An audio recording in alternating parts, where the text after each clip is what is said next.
to this meeting. I will start talking to you and I liaised with my colleague, Professor Fulco Ludwig, about this matter.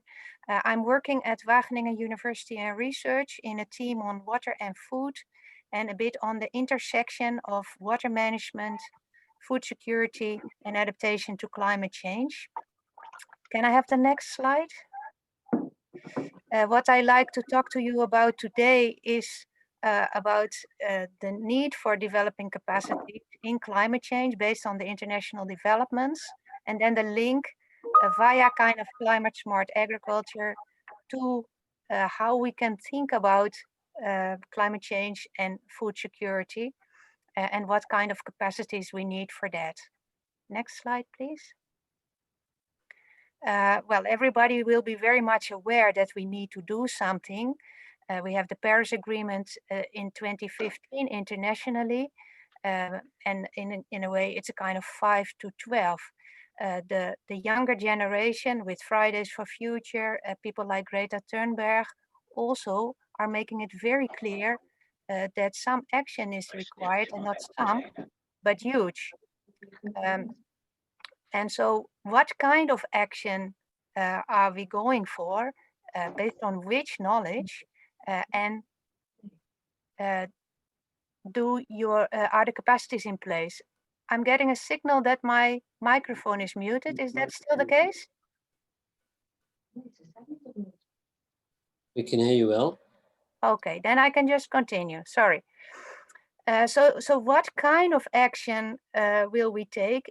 Do we have the knowledge and our capacities into place? Next slide, please. And with climate change, I'm thinking about capacities related to knowledge as well as related to skills.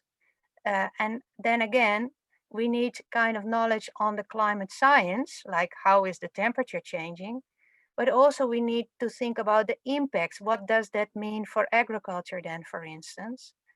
And then when we think about policymakers, people need to have knowledge and capacities to bring change in policies. And then again, that needs to be incorporated together with the sustainable development activities. So if I give you an example about salinity in Bangladesh, we need to know how that changes with regard to sea level rise, how much is the sea level rising, etc. Then we need to know about the impact. If the salinity is becoming more, then what does that mean for agriculture? Then we need to think about the capacities, how we can kind of change the policy on that.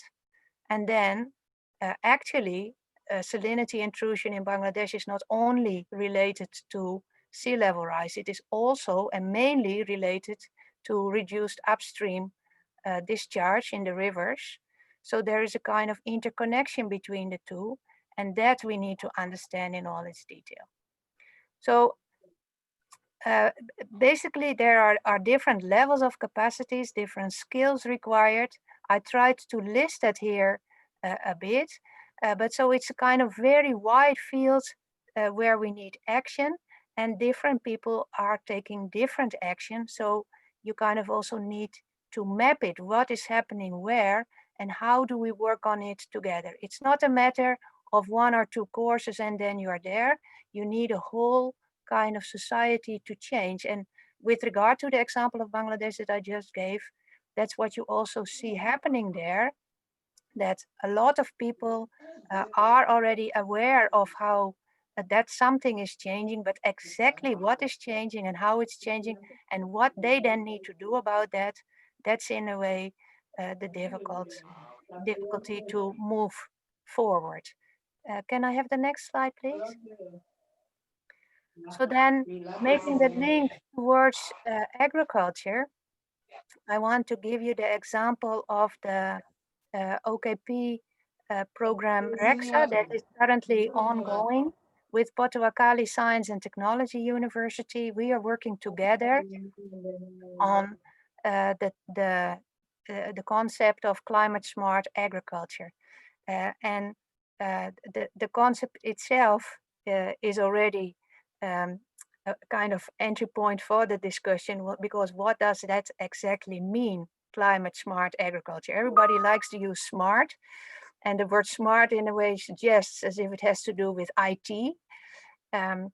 But in the case of climate smart agriculture, you are kind of looking for adjustment in agriculture that takes adaptation to climate change into account, mitigation to climate change, as well as that it links to the sustainable development. So it is kind of looking for a triple win in agriculture and moving forward with that. Now, in that particular program, like I said in the earlier slide, as you have to kind of think how you want to focus, we are focusing on two particular issues. One is on information services. And with information services, we mean that what kind of information do farmers have at their disposal and what are they currently using? And how can we kind of engage with that so that both the farmers start using this information more and be more clear about their demand in that regard. So that's a capacity we like to create, but also we like to do that jointly together with the staff of the agriculture department so that they have a capacity to identify what are the information needs of farmers and what could be possible ways how to address the farmers' needs in that regard. Like in the earlier presentation, there's a lot of changes due to the COVID situation. It's not possible for us to travel, so we kind of have an increased online activity. We needed to develop that, both the hardware as well as the software, to do that together with our partners. But we are on that way, and it's true that it's not only a limitation, it's also an opportunity, because 1 year ago, nobody would have agreed to do an online training course because people value much more the face-to-face trainings rather than the online trainings. But now that we are in a situation that we are bound to do certain activities online, otherwise we have to wait too long, it creates an opportunity, and actually that's kind of not only bad, we also find a reward in doing that. Can I have the next slide, please? Then in a way, coming to this, the food discussion, because we were talking about climate smart agriculture. In the whole situation with agriculture, we are finding that we need to move away from only thinking about the production to, in a way, kind of from field to fork, that who are the consumers of that food and what are they doing? And in an increasingly urbanizing setting, is that of course also very logic that more and more people are mainly the consumers of food rather than they are the producers of such food.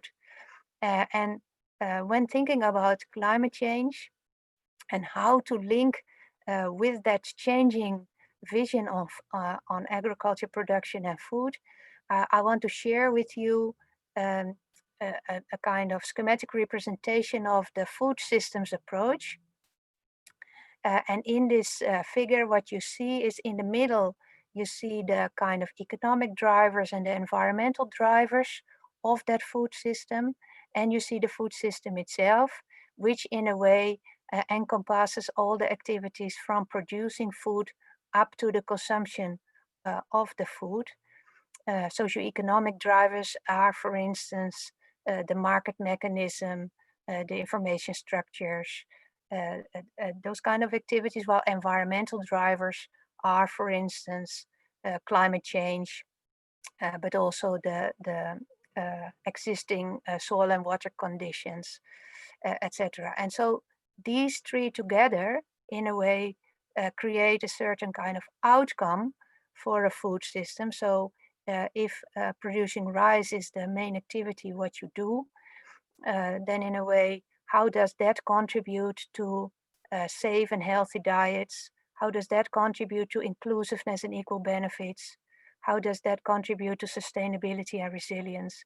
and how does that ensure food security in all its aspects of access and availability of food. So, and what you see with these outcomes is that sometimes you have competing, and there are trade-offs between the outcomes. That if you manage to produce more food for more people, it may be that it is going at the expense of the sustainability and of the environment in total. And this a conceptual approach, which is a kind of a relatively new and which is very much not part and parcel of the agriculture sector, let alone kind of the wider people involved with linked to agriculture, like water people or climate change people. That if we can create more capacity working on this, then we can also kind of link out to reach out to each others more easily in creating capacity how to deal with the changes in this food system, because there is of course the food system that is kind of at this moment in place, but with analyzing along these lines, you can also think about what is going to happen in the coming 10, 15, 20 years from now. So that is in a way, what is the future food system that we are going to look at? And as I started talking about capacities from about climate change, you can of course imagine that that's a very important area of capacities that we are focusing on also towards the future. So what will the future food system look like? How will we feed people in the future? Is that safe and healthy food? And will the environment be conducive? And will we reach everybody with that food? Can I have the next slide, please? Because this is my last slide.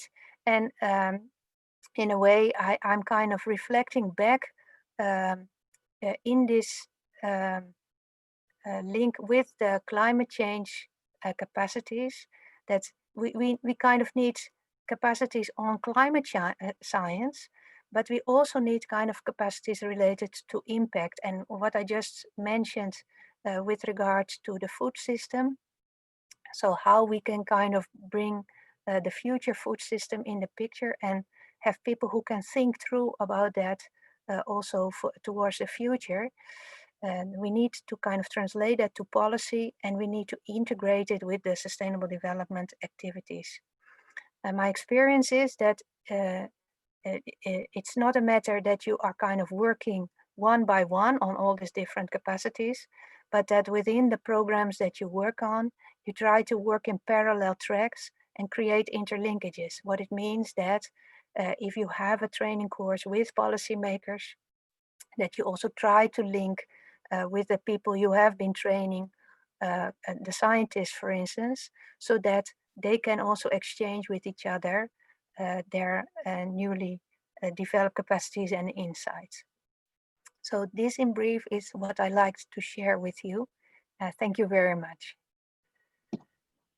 Katrien, thanks very much. This was very useful and again, very rich.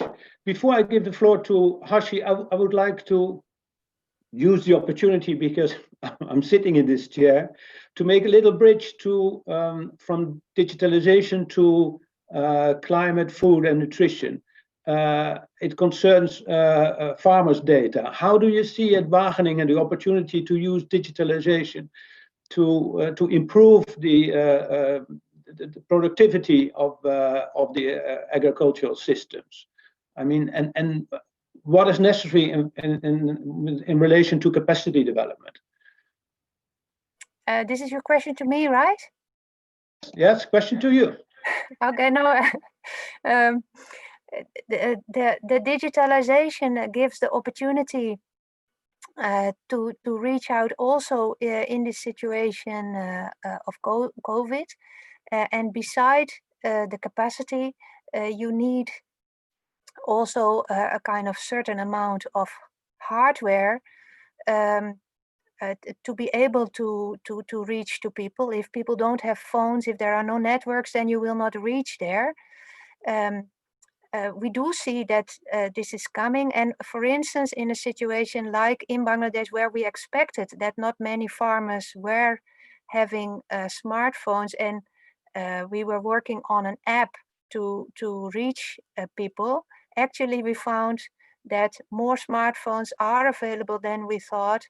And the farmers appreciated to work via Facebook more than via an app. So sometimes you can also use the existing digitalization waves that are all around you, rather than that you have to develop your own line, especially. Great, thanks very much. Well, let me give the mic to Hashi, who will Hashi Abdullahi from the Ministry of Foreign Affairs, who will reflect on Katrien's introduction. And Hashi is, as you see, he's active in the Inclusive Green Growth Directorate of our ministry, and very important for the OKP program. Hashi, the mic is yours. Yes, thank you, Rob. Am I coming over? You're listening? Are you hearing me very well? Good morning, everybody. Can you hear me? Yes, thank you very much. Thank you very much. Thank you very much. Thank you for having me, Rob and Nufik, but also thank you very much, Katrien, for your elaboration. I found it really very interesting. And from policy perspective, yes, it's very important to look forward, but also to look how we could approach the climate change problematic within the food and nutrition security, not only in the terms of training and capacity building and courses, but also as a holistic approach. One of the important things that we should look at, and we are really working on that, is creating awareness by those who take decision makers, who are the decision makers in our partner countries. And for that reason, we do have within our ministry something we call climate diplomacy, that we've been working for the last 3 years hardly to be a partner with our partner countries, and not only dictating kind of problems are coming, climate change is there, Paris Accord, how are we going to implement, but having them as partners on board, discussing with them as equal partners. That's what we call the climate diplomacy. And by doing so, we create awareness, not only through the decision makers, but also the public mainstream.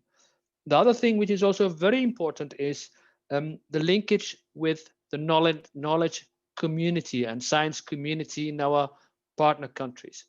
Through our knowledge and through OKP, we really try to link the Dutch knowledge institutions and the knowledge institutions in our partner countries to create a common ground on when we search for solutions. It's not only looking for TMT, tailor-made training, not only looking for short courses, but also institutional capacity building has been a very important pillar of the OKP for the last period. That's also, if we look at also the coming period, the coming 2 years of OKP, also institutional capacity building is a very important element, but also in the further future. Third element, which is also very important from the policy perspective, is how we link our capacity activities to our other development programming in our partner lands. What we always try to do in cooperation with the implementing partners, bringing them together also, to interlink the capacity building activities such as the OKP with other development programs, and create synergy between those types of interventions. If we just look forward, I mean forward in the further future, I think digitalization, what we heard today from the University of Tilburg, is very interesting. Digitalization digitalization will be very interesting. It's not, you know, it has been already there before. If I just remind you, we have the simple YouTube tutorial that a lot of people in the world use to get more information on whatever they're doing. So digitalization was already there, but I think COVID helped us to recognize it.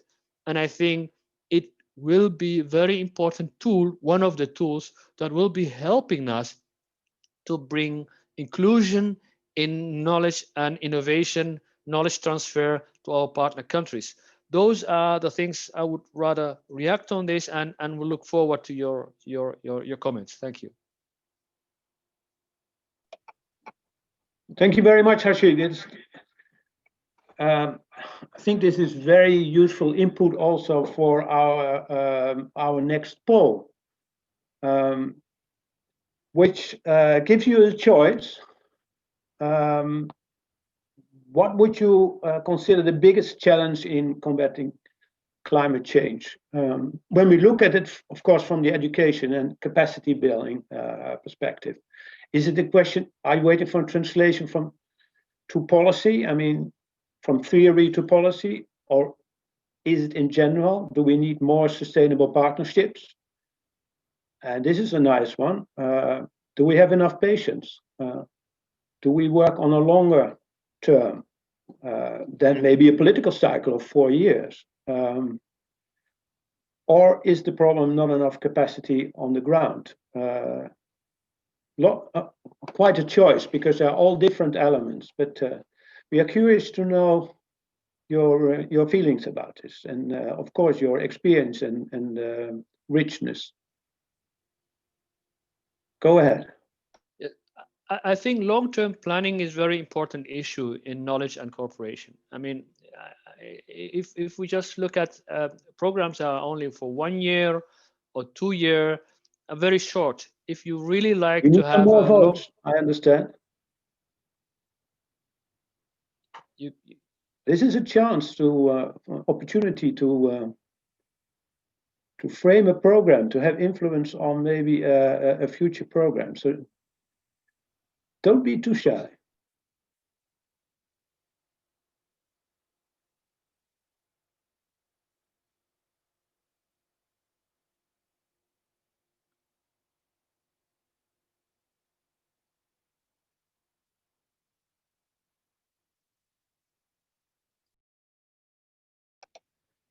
Okay, well, that's I mean, it's a very clear signal. We need more longer-term thinking, planning, and we need more patience. I must say, personally, I'm very happy with this outcome of this poll. The third theme is about youth. I mean, capacity building, especially training, education. Of course, it's all about youth. So we are delighted to have Lara Nassar from Nuffic, Jordan, who will introduce the third theme. Lara, are you there? Yes, I'm here. Can you hear me? I can hear you. All right, very well. It's very nice that I actually took part in this Partner Day. It's very nice to actually hear a lot about how we have to think about digitalization, youth, and climate change. And I think one of the biggest discussions we always have is how can environmental specialists and environmentalists ask so much of youth? If we want to ask them to take part in actual policy change and wanting them to change things when it comes to local behavioral change, when it comes to agriculture or climate change, but are we asking a lot of them? Because currently there are many barriers for them in accessing the labor market, and under the current COVID-19 circumstances, the global economy is deteriorating. So how are we actually thinking about this when it comes to youth? Are we asking a lot of them? But it's very nice to be able to think in a very holistic way. How can we find solutions to help youth in accessing higher education, in accessing the labor market, and at the same time be able to form change and be able to create change and be able to provide impacts in changing climate change effects. And I think I can take Jordan as a case study, because Jordan has there are many different ways you can talk about youth. Youth can be are people that can go up to 24 years of age or up to 32 in different definitions of the UN SDGs and so on. But if we're talking about Jordan, there are around 67% of all Jordanians that are under the age of 29 years old, that are actually and of working age this year and of next year. So if we want to think about it, what are the actual barriers that they face in accessing higher education and the labor market? NOFIC in Jordan has done some research around this topic, and we were able to speak to not only underprivileged Jordanians, but also to Syrian refugees. And we were able to recognize different priorities in that and how different barriers reflect on different people. I'm not going to go through all of them, but I can basically discuss the most prominent ones. So one of the most prominent issues is obviously financial. Knowing that 90% of all Syrian refugees in Jordan fall under or below the poverty line, they get around $97 a month. That's barely enough for them, and definitely not enough for them to access higher education and or any type of TVET. Knowing that higher education in Jordan is more so of a privilege, it's not free. So that is also one of their biggest barriers. Underprivileged Jordanians also fall under that category, and somehow mostly find it very, find it financially hard to be able to access higher education or any other type of TVET.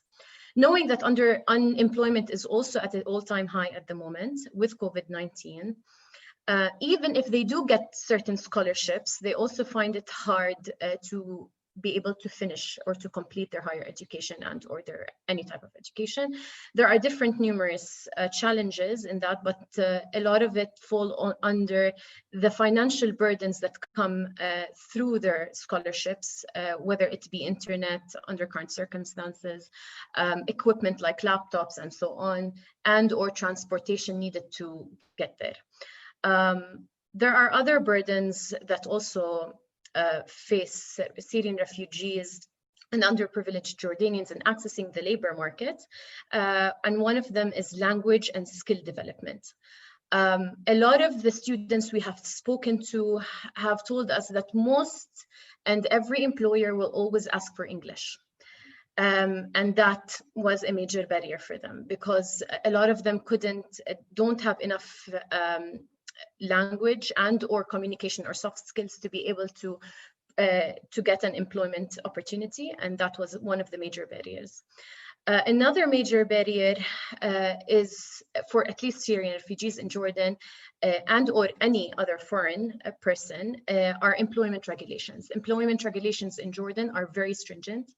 There are certain sectors that are allowed and certain sectors that are not. And what makes it even hard is that these sectors and regulations change every other year. So let's say if you're 23 and you're a refugee and you got a scholarship to study engineering. At the moment, engineering is not as one of the sectors that are not allowed for them to be employed in.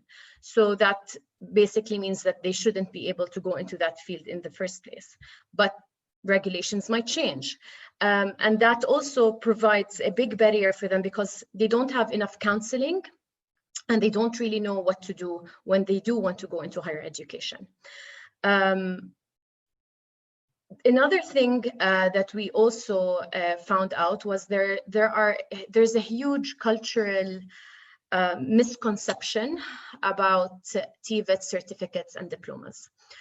In Jordan, we have found out that mostly all employers ask for a bachelor's degree.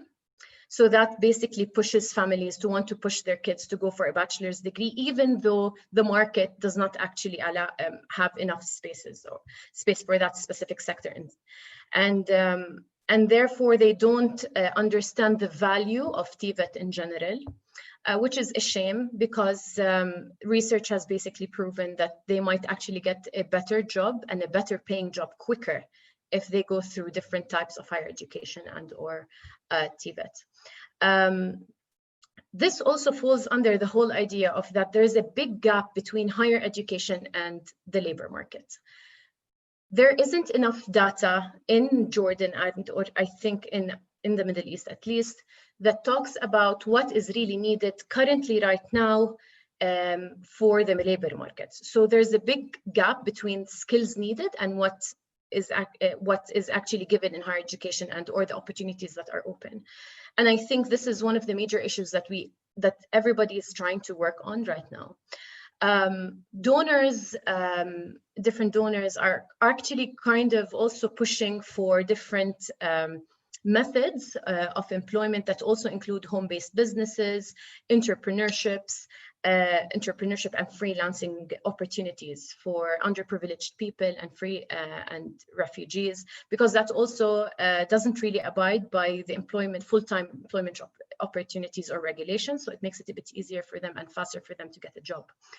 But I think what's going on right now is that we all need to be able to fall under this trend and be able to find ways to enable capacity building programs to hit fast-growing sectors. And NOFIC in Jordan is trying their best to actually do that through their grants.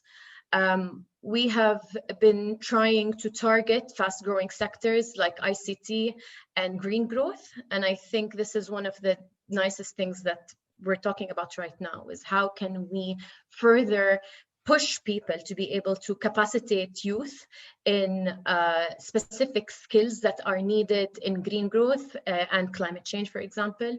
I can give you a couple of examples that fall under that category that are very simple, but can definitely find or provide youth with employment opportunities. Solar energy is one of them.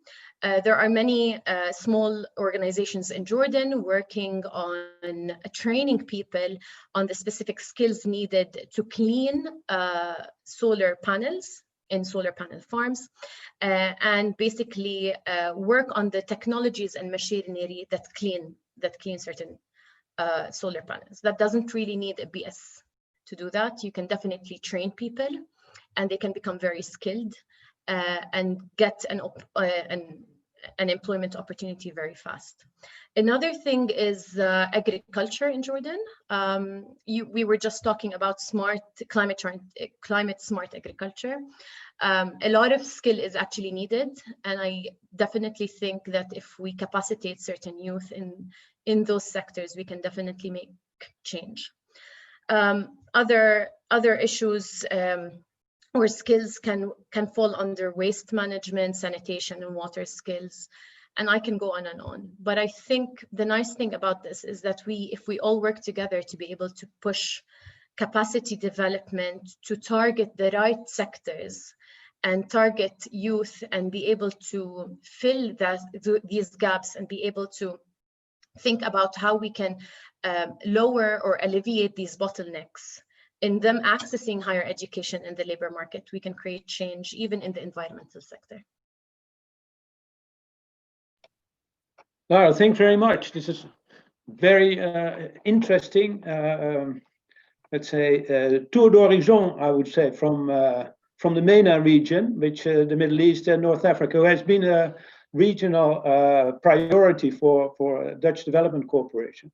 And when I mention Dutch Development Corporation, we have a long tradition to look at our cooperation intervention through what you may call the gender lens. Now, COVID, I mean, has created, some say, even a more difficult situation for young women, and there are arguments and there's research that are disproportionately hit by COVID, and we know how important it is to get young women as long as possible to schools, because more sustainable families, etc., and it's richer and more. You reach also probably a higher creative level in society. How do you look at this? I mean, when you look through your, I mean, of course you probably are used so much to it, but methodologically, how do you look through this lens, and what would be your take on it? To be honest, our statistics in Jordan is quite is a bit funny, because statistics has shown us that most of the people graduating with degrees are women. But we have a very low women participation, economic participation rate, which doesn't reflect the actual higher education capacities, right? And I think our burdens fall a lot higher than them accessing higher education than them accessing the labor market. And I think, so the discussion we always have of why women don't access the labor market if they have so many degrees, and if most of the Jordanians are actually, most of the Jordanian women have degrees, fall under so many issues. Some of them are childcare, some of them are transportation. A lot also falls around culture and women views in their role in the family, and safety. And I think with COVID-19, this also increases the burden a little bit more, because with difficult economic circumstances, men will always probably be the priority for them to actually go to higher education. But it would be nice to see what that actually means in a year or two, when we actually see the actual effects of women accessing higher education after COVID-19. And my second question relates to what you may call 21st century skills. I mean, well, we've seen from digitalization that the methods may change. We've seen from agriculture, food, and nutrition that we need a smart approach. But I mean, do we really know? I mean, how to train people for this new labor market with 21st century skills? Do we know these skills, or is it another method? Should we make people more resilient, more open, you know, more ready to adapt along the way?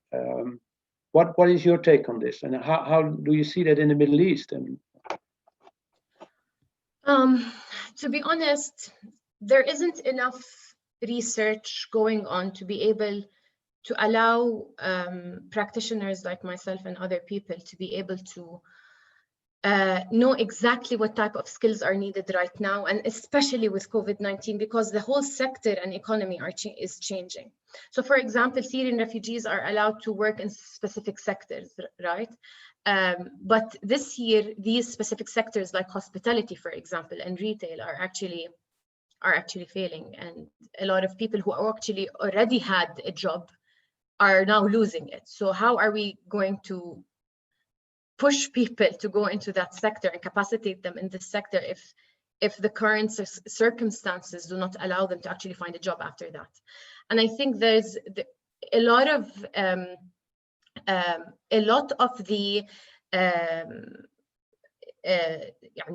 the research should go into that, and I think a lot of policy think tanks I have spoken to in the past 2 months have already thought of conducting specific policy research targeted at specific skills that are needed after COVID-19 in specific sectors. So let's see what would come up. I think that would be good for everyone to be able to know. Great, thanks very much for your answers, and again, thanks very much for this very insightful introduction, which gives us, I think, a good guideline for our next poll. What do you consider the biggest challenge for youth in your country? Is it the access to the labor market? Is it a question of skills? Is it the whole funding for higher education? In some countries, of course, we know that higher education did not have the right priority. Or is it more general, a lack of an enabling environment in which education may not be productive when the enabling environment doesn't change? That's a general one, of course. Well, take your pick, please. Let us know your answer.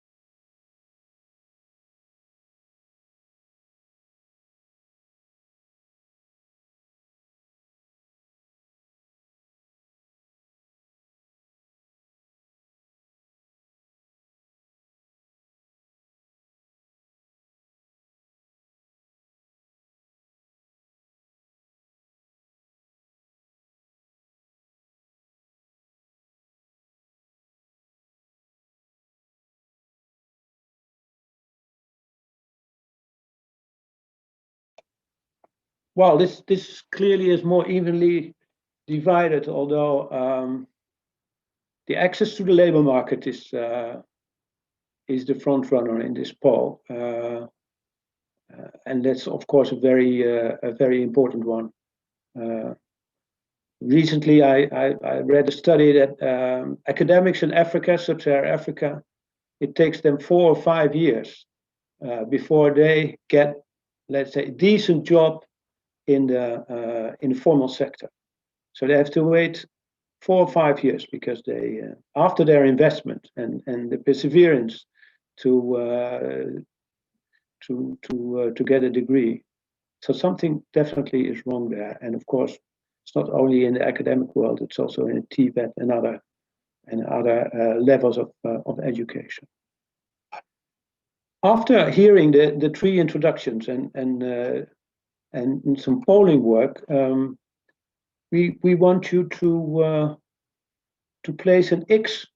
It's in the next slide in the choice of themes, of emerging themes, and maybe let me explain. I think the idea of NAFIC is not that, I mean, to say digitalization is more important than climate, or climate is more important than youth, but it's more, let's say,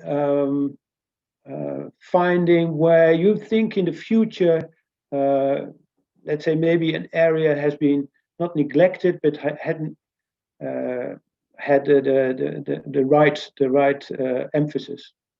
OKP is now working in 52 countries with a range of instruments, with 4 big themes, and then also with some, what we call in Dutch, dwarsdoorsnijden. I'm looking for the word in English. Cross-cutting, that's it, cross-cutting. It's a lot. I mean, this is a very complicated matrix, and it makes sense because all these things are important. But at the beginning of the Partner Days, the first meeting, NAFIC has chosen 3 main themes, which doesn't mean that that health is less important, or reproductive health, or sexual rights. No, of course not. But it want to make to give us some indications, some leading, some emphasis for the coming years of your corporation. So I understand you need a little bit of reflection on this. Technically, is it all clear how it works? Because you find at the top,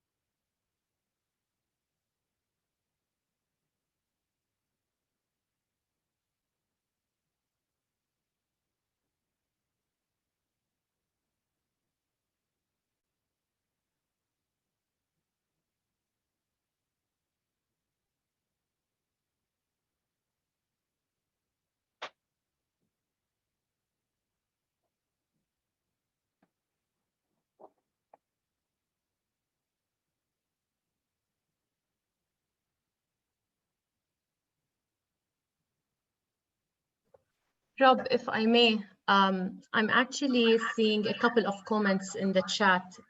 One of the nice comments I have seen is something about women in agriculture, and noting that with COVID-19, that probably makes it a little bit more tough.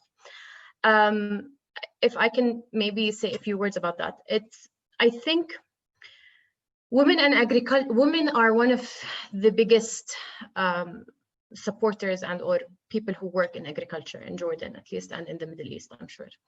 And I think with COVID-19, and at the beginning it was a bit tougher because lockdowns have definitely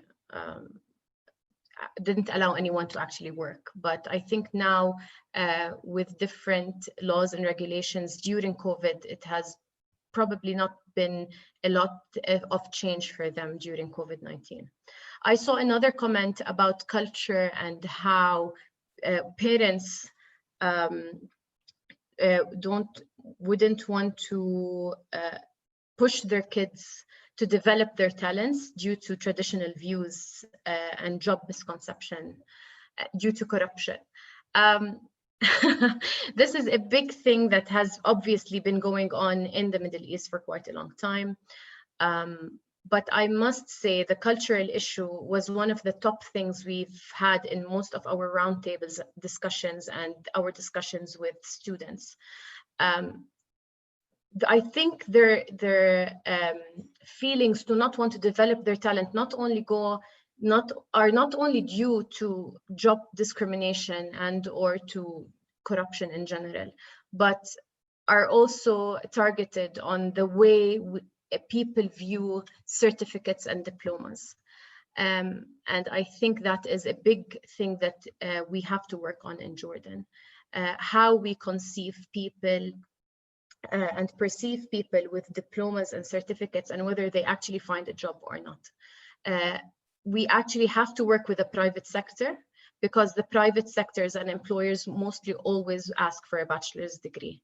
And that is one of the biggest job discrimination issues that they always face.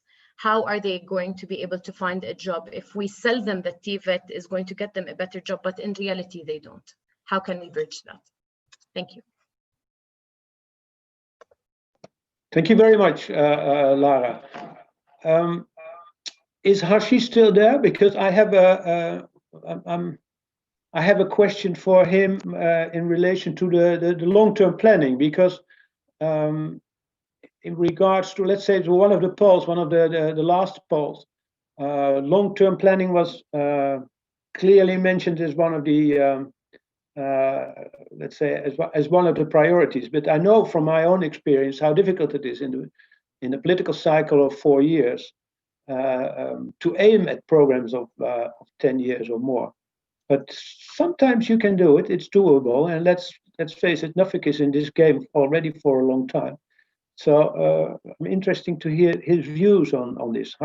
Hashi, are you still there? Yes, I'm still there, and I'd really like to react on this. We are also interested in long-term partnerships. Before, when we were talking about having partnership, the longest partnerships were 5 years, 6 years, 4 years. The term of a period of an administration of a government planning. But at this moment, since the COVID period, we are looking for less programming, more long-term partnerships, and actually we are making partnerships of 10 years at this moment within our ministry. So programs like NUFIC, OKP, those are programs that we know that they will be also there after 5 years. We know after 10 years there will be also capacity building activities, and it's also very important to have it coherent when we're doing capacity building, not fragmented, but coherent and also focused. So I think this program at this moment, the current OKP, is still end of 2022. And it wouldn't surprise me if the next phase of such a program, whatever it would be longer than 5 years. And I would really look forward and also advise our partners to think in that way: less activities, less fragmentation, more long-term partnerships, so that we can have the real impact. Thanks very much. I mean, I think all of us are very happy with this. I'm almost emotional about it, really, Hashi. So thanks very much.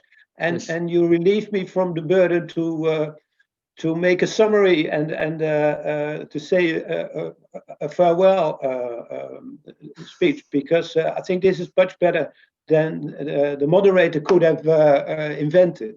So I first would like to compliment all of you, because we have made it within the 1.5 hour, which is really, I think that's normally it doesn't work like this with being online, but maybe that has the advantages also to be online. And I would like, when I see that digitalization probably is, at least as one of the emerging themes, and doesn't surprise me, which get most probably the most crosses. So, and I know Nuffic is working on this, but they can't do it without, of course, all your help. So be prepared for this.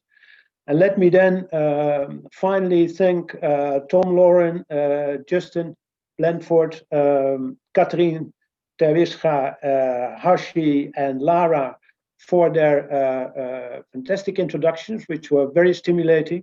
And let me also, of course, thank Samira Safar for her, and I must say, that's a lady who can keep their head cool, because we had some technical problems here, but hopefully you haven't noticed that.